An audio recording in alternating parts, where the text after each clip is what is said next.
Thank you very much. I'm used to my name being mispronounced. It's Charoula Tzanakou. Actually, the letters do not really help.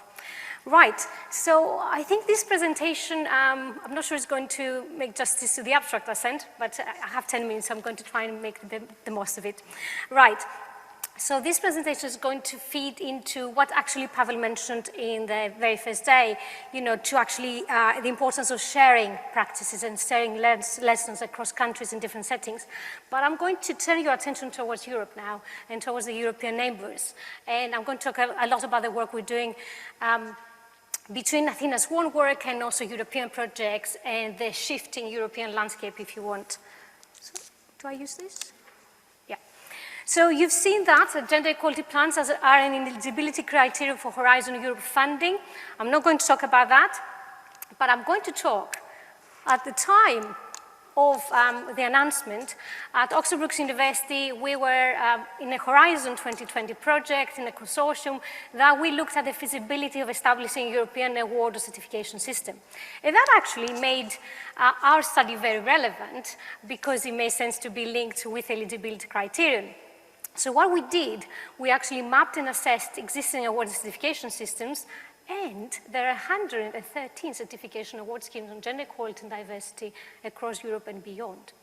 As we were doing the Casper project, we also are being asked by the Commission to look at how existing schemes actually meet the eligibility criterion. And we thought it would be useful to talk about how Athena Swan UK meets the eligibility criterion.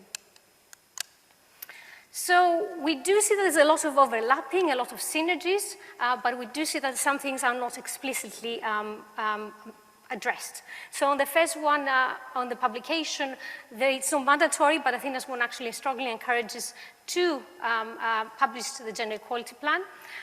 There is, in terms of dedicated resources, there's a charter principle and section about recognition and reward of EDI work. In terms of data, while annual reporting is not actually required, but we do implicitly, I think, in Athena Swan work, monitor on this data annually anyway.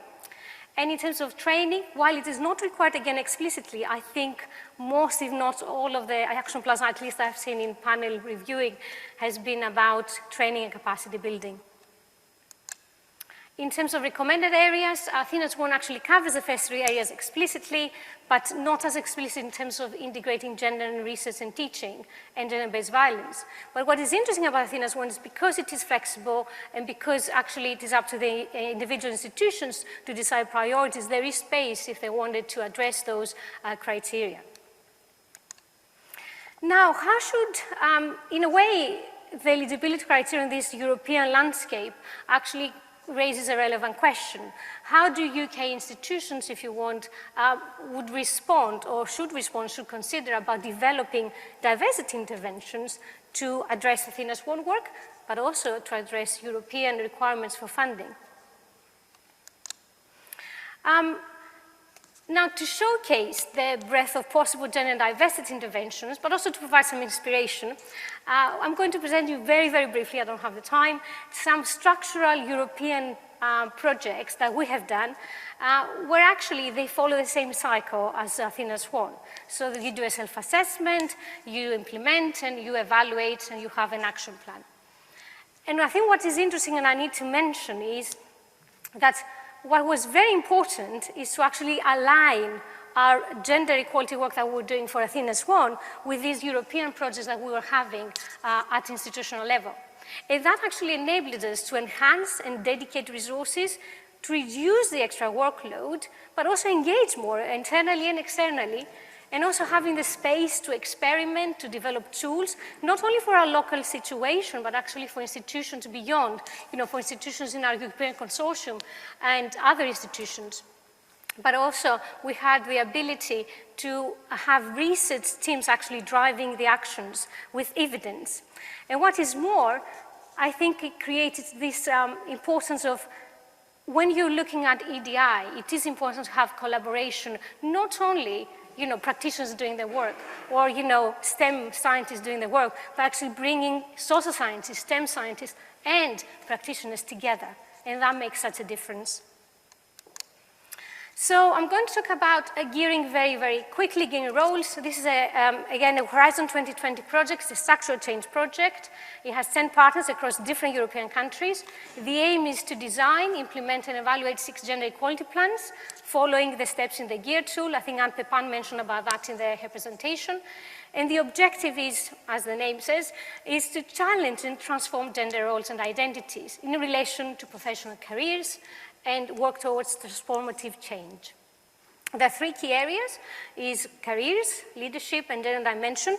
And you can see here it's one of the deliverables, one of the things that we developed at Brooks, which is about gender in the curriculum. It's a kind of diagnostic tool that we have opened. Then we have Plotina, another structural change project, which was actually finished in 2020. Again, we had many partners across different countries. We did a self-assessment, design, implementation, evaluation of GEP. But at the end of this project, we actually created a library of 76 actions, which are considered as good practices in our institutions.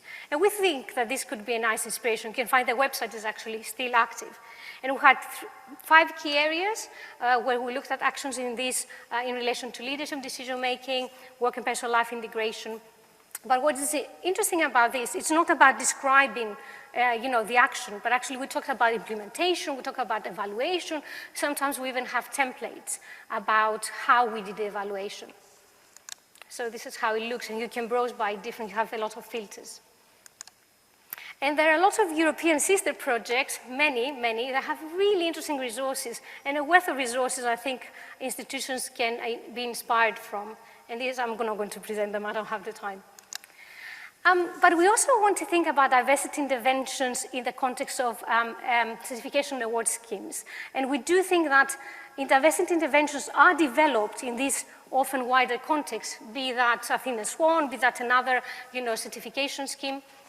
And what we try to do at the Casper project is to actually understand what are the key prerequisites for the architecture of that schemes. Because if we understand the architecture, we're going to be able to understand how schemes are going to be developed and evolved and how diversity interventions are going to evolve. So we, as part of the Casper project, we did a lot of assessment, a lot of consultation, and we designed 3 different award certification scenarios for a Europe-wide scenario, for a Europe-wide scheme, and plus a 4th no-action scenario. And this is what we found. So the architecture of a Europe-wide scheme, but I would say for any scheme, and we have identified 4 dimensions. We have the why. So why would institutions engage with a certification scheme? So is it about support? Is it about benchmarking, about visibility? Is it about incentives, funding? What would be the focus? Would it be gender? Would it be diversity?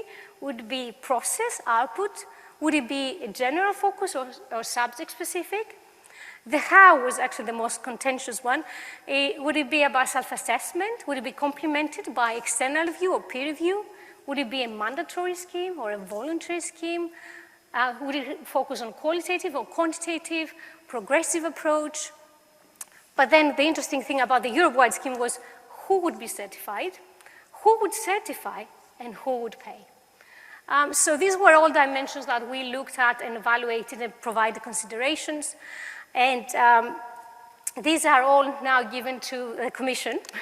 And we developed 3 scenarios on that basis. We have a new EU-wide scheme starting from scratch.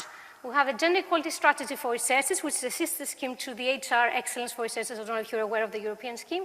And the Europeanization of Athena Swan, because the Athena Swan was considered such a strong scheme. Now, the Casper project has finished, so the Commission has to decide what they're going to do and how they're going to roll out in which scenario. So the UK higher education institutions, how should they respond? I think they have already a lot in place. They have done a lot of groundwork in terms of Athena Swan, which seems to cover most of the requirements. They could be more proactive in addressing gender-based violence, in gender research and teaching, but I think also there's an opportunity for Athena Swan UK to follow the Athena Swan Island example, where I think there was more alignment with the requirements from the European Commission. And I just want to finish with a few questions for us to reflect, but also I want to reiterate a message for you. I think there is a lot we have learned, at least, from working with European partners. And I think we really need to reach out and share more practices and share more lessons, because there's a lot of work being done in European countries at the moment. And if we do it like that and we don't let Brexit actually prevent us from more collaboration, I think that's key. I'm Greek and British at the moment, this is what I'm feeling. I think we have much more potential to work together more collectively and collaboratively. And this is how we can actually, achieve more meaningful and systemic change in academia. Thank you.